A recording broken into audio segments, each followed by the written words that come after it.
Bon, si vous avez Internet, comme moi, vous avez pu remarquer facilement en allant sur des sites qui classent des informations et des recherches que votre volume d'entraînement est extrêmement important à gérer pour rapport à la fatigue, mais surtout pour optimiser vos progrès en musculation. Néanmoins, moi j'ai bien conscience que, et vous aimez bien me le rappeler, on n'est pas tous chômeurs, et que du coup vous n'avez pas un temps illimité à allouer à la musculation. Ne vous inquiétez pas. Il existe une technique interdite, une technique secrète qui est utilisée par approximativement personne, j'ai l'impression, et je sais pourquoi, et je vous expliquerai pourquoi, qui sont en fait les super séries, donc qui est la super série. Donc l'enchaînement de 2 exercices. Là, je mets une petite pause les gars, je sais très bien, je vois les commentaires, là t'es parti, tu dis attends Lucas, vraiment là, une vidéo sur les supersets en 2025 là, t'en as pas marre de te répéter? Est-ce que autour de toi, tu vois beaucoup de personnes qui utilisent de façon intelligente, ou qui utilisent tout court, ou qui connaissent l'existence de la force de cette technique de programmation dans ton quotidien, en salle ou sur Internet? Pas moi. Or, c'est exactement l'outil dont vous avez besoin pour aujourd'hui, là, juste en appuyant sur un bouton, donc en regardant cette vidéo, en appuyant sur like, merci, pour débloquer une progression qui, même si présente, était assez lente. Sachant que ce qui te manque aujourd'hui, là, c'est pas de la surcharge progressive, progresser sur tes lifts, de l'intensité, des calories, etc. C'est du temps pour faire plus. Donc toi, tu t'es dit, ok, je suis bridé. C'est normal, j'ai 18 femmes, 52 enfants, 8 travails, je prends le RER, le métro, etc. Pas de souci. Je vais pas changer ça, c'est la vie que tu as choisie. Par contre, grâce au superset, tu vas réussir facilement à injecter plus de volume d'entraînement et volume qui est nécessaire pour... Donc ça, nécessaire, je mets toujours un point d'interrogation. Je te laisse juger si c'est nécessaire que tu fasses plus sur un muscle pour progresser. Voilà, on va te prendre des exemples aujourd'hui. De toute façon, on va aller en salle parce que je m'entraîne avec Superset depuis très longtemps, vous le savez. Enfin, vous le savez probablement pas, mais c'est le cas et je vais vous le filmer. Et j'ai un volume d'entraînement qui est absolument absurde. Viens avec moi, Antoine, 2 secondes.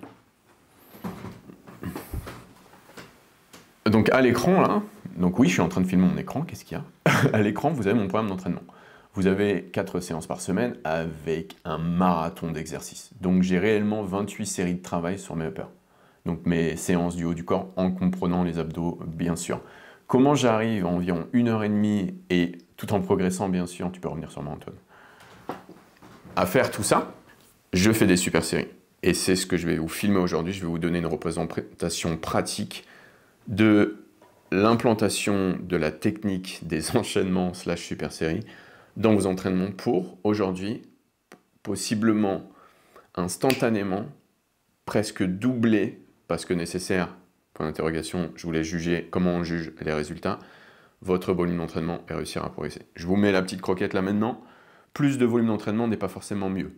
Comment je sais que plus de volume d'entraînement m'apporte mieux? Je regarde que mes performances ne se cassent pas la gueule, et surtout, je ne ressemble plus à une chaussette dans le miroir.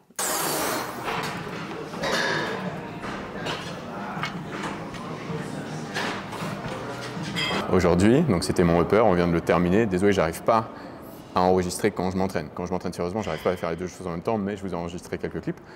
Si tu veux développer une partie du corps en particulier, plusieurs parties du corps en particulier, tu vas forcément finir avec un volume d'entraînement assez élevé. Donc, tu as plusieurs options. Soit t'entraîner plus dans la semaine, histoire de bien le répartir, mais tu n'as pas envie de passer ta vie à la salle, je le comprends bien, moi aussi j'ai envie de me barrer, tu vois.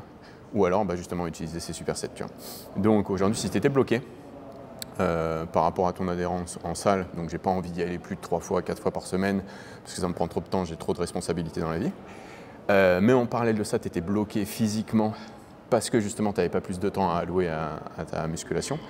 Les supersets peuvent faire l'affaire. Et comme tu peux le voir à l'écran là, moi aujourd'hui par exemple, j'ai enchaîné mon développé militaire, série de travail, je progresse, si jamais tu te poses la question, je progresse dessus, enchaîné avec des tractions pronation au poids de corps. Alors j'ai expliqué pourquoi je fais du poids de corps et pas du lesté, c'est parce que ça me fait chier, mais en l'occurrence je progresse quand même. Donc en gros, il faut que tu t'assures que tes enchaînements ne se bouffent pas. Si jamais tes enchaînements bouffent tes perfs, donc tu vas trop vite, tu prends 2 exercices qui sont trop similaires, comme je te disais tout à l'heure avec la fatigue de la sang, etc., tu vas forcément avoir un retour négatif sur l'investissement. Donc tu veux faire plus, mais tu vas avoir moins. Comment je sais que ça arrive? Tu regardes tes performances. Si tes performances se cassent la gueule, c'est un indicateur que ton physique il va vers le bas plus que vers le haut. Si tes performances elles continuent de monter, comme c'est censé être le cas avec les supersets, il y a même des études sur le sujet, peu, mais il y en a quand même, qui montrent d'ailleurs des avantages à utiliser les supersets d'un point de vue performance, augmentation des performances, mais du fait d'une récupération accrue, donc plus longue en fait entre tes sets. Mais bref. Donc voilà, là j'ai fait ces enchaînements aujourd'hui, 1h30 de séance, un truc comme ça, je pense, avec Antoine, alors que j'ai un marathon de ouf, 28 sets comme tu l'as vu, mais c'était pas du tout un problème.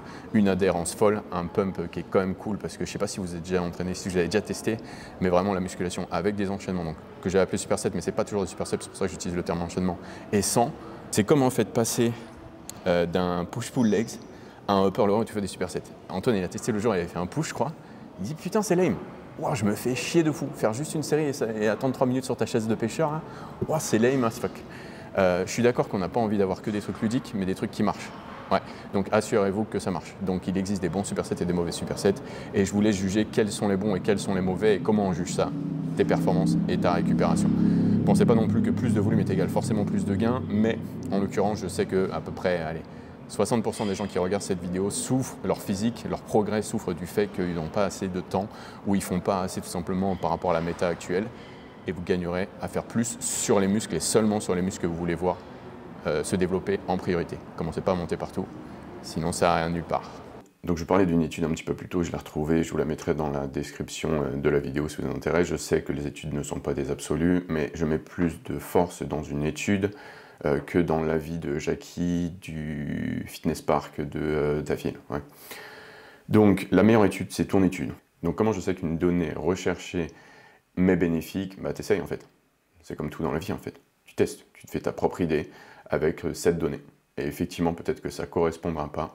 Par exemple, dans cette étude, il relevait le fait que ça a tendance à te rendre, surtout au début, à te donner la nausée, tu vois. Donc si tu n'as pas l'habitude et tu as une nausée facile parce que, je sais pas, tu n'arrives pas à caler ton repas ailleurs, bon, en soi, bouge le repas d'ici, tu vas pas laisser ça te bloquer.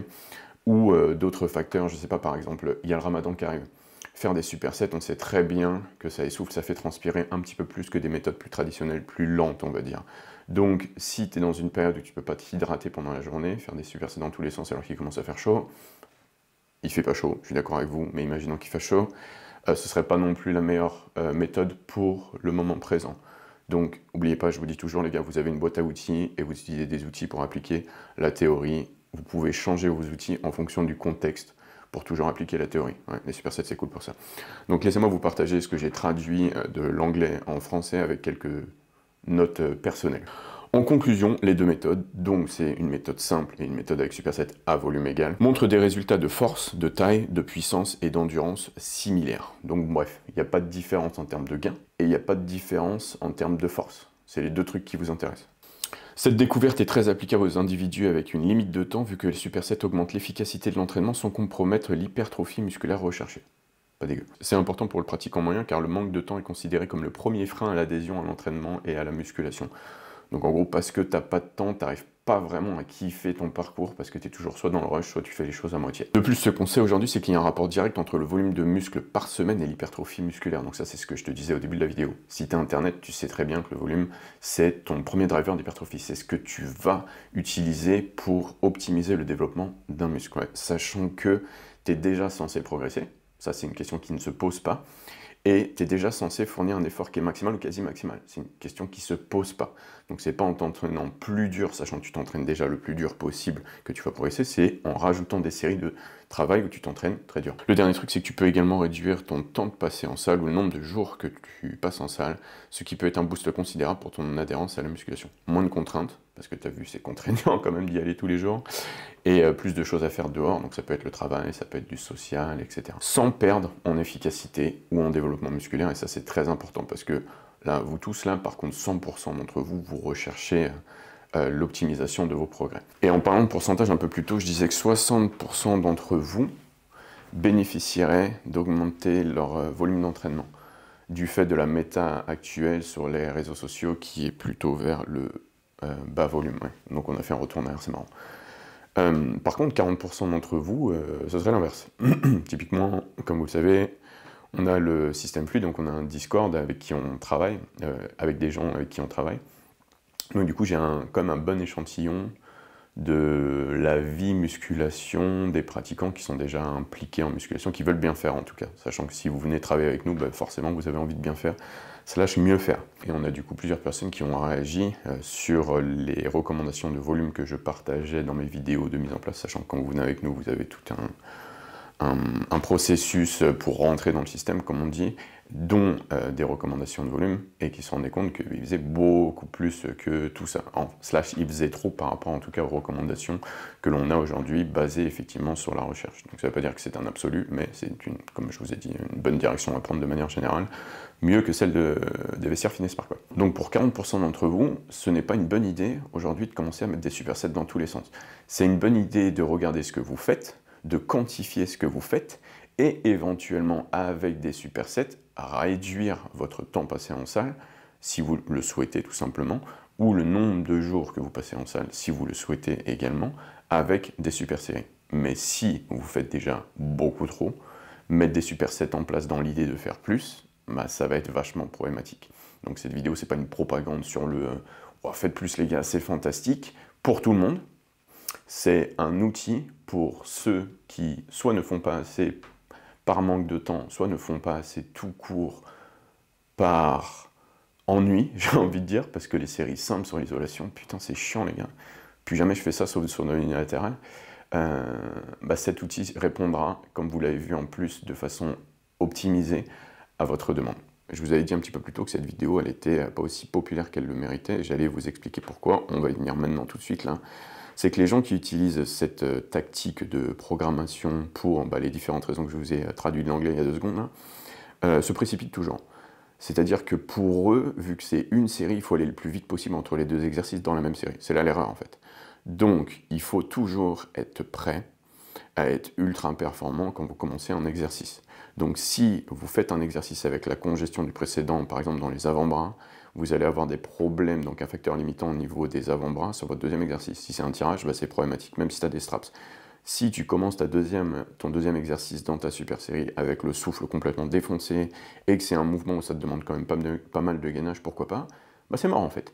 Donc, prends cette recommandation. Au minimum, tu prends environ 30 à 45 secondes de repos entre tes 2 exercices dans ton même superset si c'est de l'isolation, donc mono-articulaire isolation, quoi, les curls biceps, leg extension, avec leg curl, élévation postérieure avec un développé devant, etc. Si ce sont 2 mouvements polyarticulaires, typiquement comme tu as vu dans la vidéo, c'est-à-dire que j'ai fait du développé militaire avec des tractions en pronation et du développé décliné à la Smith Machine avec du rowing, j'aimerais que tu prennes 1 minute en grand minimum et plus si nécessaire. Et les gars, le temps de récupération entre les séries ou entre les exercices dans le superset, c'est pas fixe. C'est tu prends suffisamment pour être sûr d'être performant. Donc si à un moment tu as besoin de 45 et sur ta 4e série, si tu en fais 4, tu as besoin d'1 minute 30, tu fais.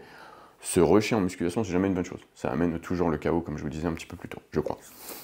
Donc voilà pour les guidelines. Et à partir du moment où tu rushes pas, tu prends ton temps, tu calmes ton souffle, tu vas pouvoir remarquer que tes performances, soit tu es déjà très fort, donc tu continues à être très fort, mais tu arrives à faire tout aussi bien en moins de temps, soit un petit peu plus tout en gardant ton efficacité, c'est les 2 avantages. Et en parallèle bien sûr de ça, potentiellement tu as débloqué ta capacité à rajouter du volume là où tu galérais à le mettre de façon ludique, parce que ça te prenait trop de temps tant que tu n'avais pas, et donc du coup tu as des free gains, parce que tu étais en fait en sous-entraînement, et maintenant tu es là où tu dois être.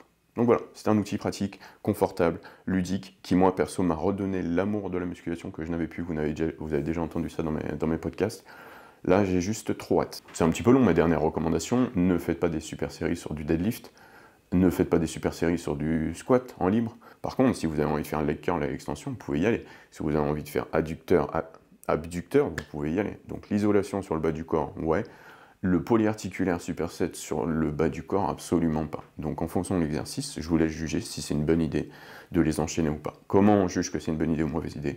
Les performances et la récupération, comme d'habitude.